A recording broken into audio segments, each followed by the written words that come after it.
নমস্কার সকলকে। আজ চলেছি সারাহান থেকে কল্পার পথে কিন্নর কৈলাস দর্শনে। ভগবানের দর্শন পাওয়া কি এতই সহজ? হ্যাঁ, এই রাস্তায় চলতে চলতে আমারও সেটাই মনে হচ্ছিল। এই রাস্তাটি বিশ্বের দুর্গমতম রাস্তাগুলির মধ্যে অন্যতম একটি, হিন্দুস্তান তিব্বত হাইওয়ে। পাথর কেটে রাস্তাটি এমনভাবে তৈরি হয়েছে যেন মনে হয় হাফ টানেল করা। পাথরের ছাদ একদিকে মাথার উপর, আর একদিকে হাজার হাজার ফুট নিচু খাদ, আর তার সাথে বাঁকে বাঁকে রোমাঞ্চ।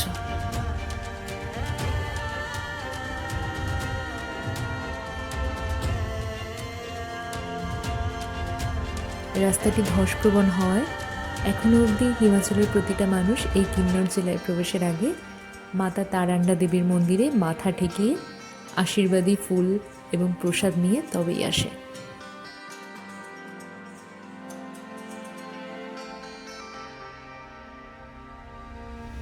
এই রোমাঞ্চে ভরা অভিজ্ঞতা নিতে নিতে বেশ কিছুটা সময় পর আমরা এসে পৌঁছালাম কারচাম ড্যাম, যেখান থেকে সাংলা ভ্যালি এবং কল্পা যাওয়ার রাস্তাটা সম্পূর্ণ পৃথক হয়ে গেছে।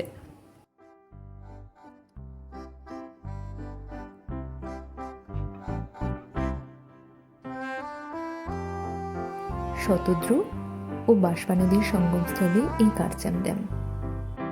এখানে নেমে কিছুটা সময় কাটিয়ে আমরা আবার পাড়ি দিলাম আমাদের গন্তব্য কল্পার দিকে।